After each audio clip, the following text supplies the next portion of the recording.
Bonsoir, bonsoir. Je suis Steve Biko, votre serviteur de tous les jours, orateur des parlements et Agoura.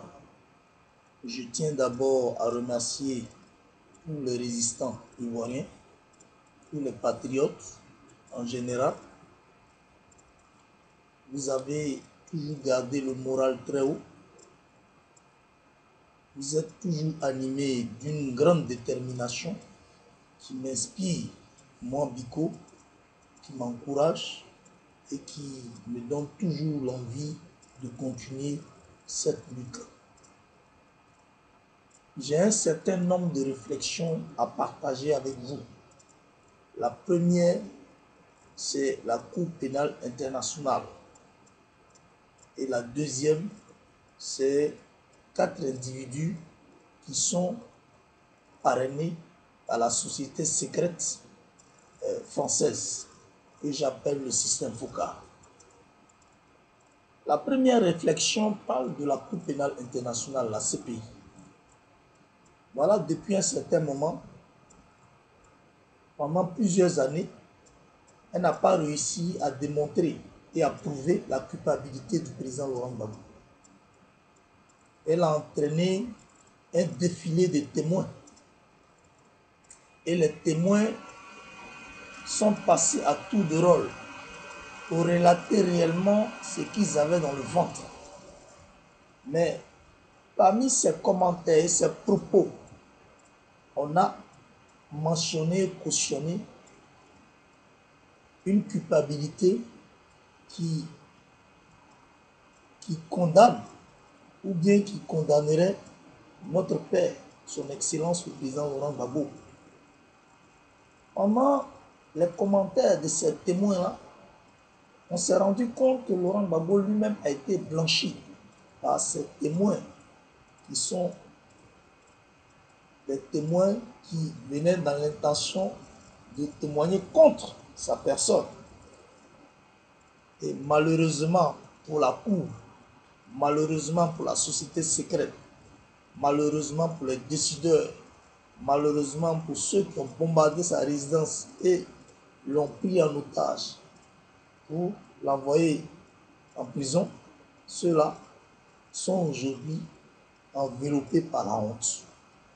Et comme ils ont honte et qu'ils ne savent plus comment faire, alors ils cherchent une porte de sortie. La porte de sortie, c'est qu'eux-mêmes, ils viennent négocier la libération provisoire du président avec le président lui-même et ses avocats. Plusieurs fois, ils ont négocié sa libération provisoire.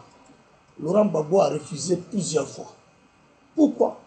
Parce qu'une liberté provisoire sous-entend que la personne dont on parle est réellement un criminel, mais comme on n'a pas trouvé de preuves, alors on le laisse pour le moment. Mais le jour qu'on aura des preuves, on va l'arrêter et puis on va le ramener en prison. Ça, c'est être malhonnête, c'est être idiot de penser comme ça et d'agir ainsi. Nous là, nous ne voulons pas de liberté provisoire. Laurent Gbagbo lui-même, il a refusé et il refuse la liberté provisoire. Lui, il réclame la liberté définitive parce que depuis 6 ans, vous n'avez pas encore prouvé. Une seule tâche n'a démontré réellement qu'il est coupable. Donc pourquoi vous le maintenez? Il est mieux de le libérer. Et nous tous, nous réclamons sa libération.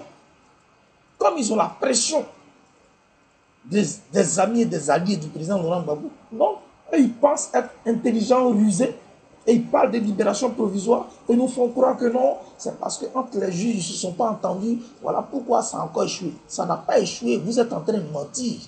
C'est Laurent Gbagbo lui-même qui refuse la libération provisoire. Lui, il veut la libération définitive, et c'est ce qui est juste. Parce que la libération provisoire fera toujours penser et croire qu'il est réellement criminel. Or, il ne l'est pas. Donc, arrêtez de lui faire porter le chapeau d'un criminel. Le vrai criminel, là, et le vrai criminel, c'est Alassane Dramane Ouattara, secondé et suivi par Soro Kubafolio. Chers camarades, la société secrète française, que j'ai appelée le système FOCA, est en train de parrainer 4 individus.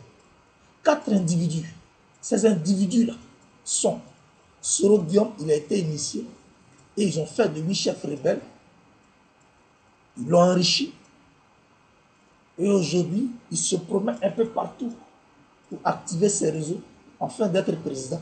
Mais en même temps, il puise et il recrute chez les pro-Gbagbo. Et il y a des pro-Gbagbo qui mordent à la maison. Mais dès qu'ils ont mordu à la maison, automatiquement, ils ne jouissent plus de ce qu'on appelle le chapeau ou bien la casquette du pro-Gbagbo. Eux-mêmes, ils sont considérés comme des traîtres à la solde de Soro Guillaume. Deuxièmement, il y a Stéphane Kipré. Lui, il a été recruté par la société secrète, pour ne pas dire le système local. Tout ce qu'il reçoit comme moyen à partir de cette société secrète, il la met à la disposition des patriotes. C'est-à-dire, lui, se croit rusé, il investit beaucoup d'argent, il fait beaucoup de tapage, et puis il se joue les gentils. Parce qu'il est d'accord avec ceux qui veulent qu'on oublie Laurent Gbagbo. Il est d'accord même avec ceux-mêmes qui veulent maintenir Laurent Gbagbo en prison. Ne pensez pas qu'il n'est pas d'accord avec eux. Il cause avec eux, il parle avec eux. Il les côtoie, il les approche. Stéphane qui précède de lui, je parle. Troisième personne parrainée par la société secrète et qui est membre de cette société secrète-là s'appelle Ahmed Bakaïko. D'ailleurs, lui, il cherche pouvoir en chiant sur les enfants des gens. Quand il chie sur toi, ça dit c'est pour que tu ailles à la mort. Une fois que tu es mort, lui t'a sacrifié, lui, il monte en grade. Lui aussi, il prétend être président. Et il souhaite même être président. Donc lui aussi, il recrute chez les pro-Gbagbo. La quatrième personne qu'on a recrutée en 2012 s'appelle Charles Bleugoudé. Voilà pourquoi cette société secrète-là a tout fait pour le trimballer à côté du président Laurent Gbagbo. Comme ça, quand on parlera de Gbagbo, on parlera de lui. Et il va toujours maintenir sa cote de popularité. Parce que lui aussi, il pense à être président. Comme il n'a pas été courageux pendant les bombardements, pendant la crise post-électorale, et qu'il s'est retrouvé de Dada en exil, il a trouvé bon de coopérer avec ceux qui nous ont combattus, ceux qui ont massacré les Ivoiriens. Et puis, dans sa détresse, il a créé un parti politique qui a été financé par l'un d'entre eux. Et ils sont amis de façon intermédiaire. Et ils se parlent, ils se communiquent. Lui aussi, c'est lui maintenant qui lui puise même chez les pro-Gbagbo. Et il fait un tapage. Il ne respecte même pas le vieux. Voilà. Il est dans cette mafia-là, il a sa pensée personnelle. Il a ses ambitions personnelles. Laurent Gbagbo, là, il n'est pas encore vieux. Il n'est ni malade. Et ces quatre individus-là qui créent ce qu'on appelle cette rumeur concernant la santé du président Laurent Gbagbo. Tout simplement pour que le président soit isolé, soit oublié. Malheur pour eux, le président monte toujours encore de popularité. Même ceux qui n'ont pas aimé hier ont commencé par l'aimer. Et puis, la masse, ça grandit toujours derrière Laurent Gbagbo. Nous attendons sa libération.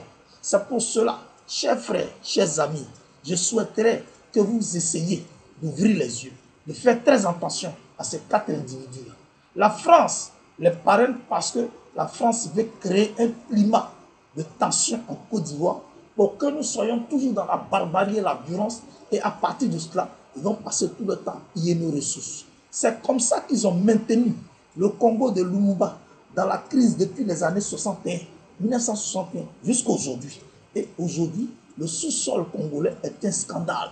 Donc ils s'enrichissent, ils pillent les ressources congolaises et puis continuent de maintenir le peuple dans la violence. Ils sont très rusés, très forts dans ça. Chers Ivoiriens, ouvrons les yeux, ne suivons pas de façon passionnée ces quatre individus dont j'ai parlé. La seule personne à suivre et à attendre, à défendre, à soutenir s'appelle son Excellence le président Laurent Gbagbo. Je vous remercie.